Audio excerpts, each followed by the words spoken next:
আমের রাজধানী খ্যাত রাজশাহীতে এবার ভরা মৌসুমেও হাসি নেই আম চাষিদের মুখে। পাইকারি বাজারে কাঙ্ক্ষিত দর না পাওয়ায় চরম হতাশা বাগান মালিক ও বর্গাদারদের।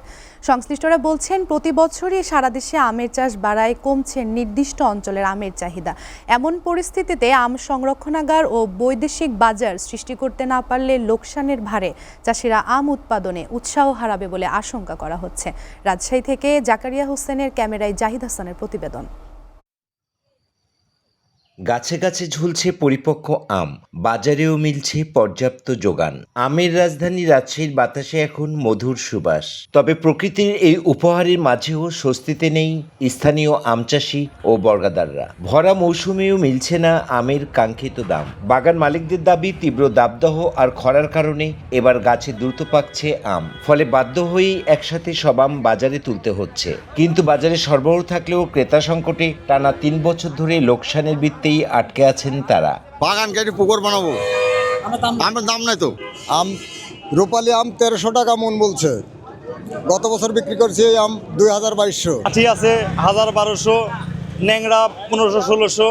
চাষিরা বলছেন, পচনশীল এই আম দ্রুত বিক্রি করতে না পারলে তা পচে নষ্ট হয়ে যায়। তাই সংকট উত্তরণে অঞ্চলে একটি আধুনিক আম সংরক্ষণাগার বা কোল্ড স্টোরেজ নির্মাণের পাশাপাশি সরকারি উদ্যোগে আম রপ্তানির দাবি তাদের। বর্তমান সরকারের কাছে অনুরোধ জানাবো, এই আমকে বাঁচাতে হলে এই আমের সংরক্ষণের জন্য কোনো হিমাগার তৈরি করুন। আম রপ্তানি না হওয়া পর্যন্ত আমের দাম বাড়বেও না। এখন গাছ টাছ কাটিয়ে ফেলবো ভাবতেছি আমরা। ফল বিশেষজ্ঞরা বলছেন, এখন শুধু রাজশাহী বা চাঁপাইনবাবগঞ্জ নয়, দেশের প্রায় সব জেলাতেই বাণিজ্যিকভাবে আমের চাষ হচ্ছে। ফলে সামগ্রিক উৎপাদন বাড়ায় কোনো নির্দিষ্ট অঞ্চলের আমের ওপর একচেটিয়া চাহিদা কমছে। চাষিদের বাঁচাতে এখনই প্রক্রিয়াজাতকরণ শিল্প গড়ে তোলার কোনো বিকল্প নেই। আম একটা নির্দিষ্ট এরিয়া, অর্থাৎ রাজশাহী বিভাগেই কিন্তু আম উৎপাদন হতো। এখন কিন্তু আপনি বাংলাদেশের প্রত্যেকটা জেলাতেই আম পাবেন এবং প্রোডাকশনও ভালো।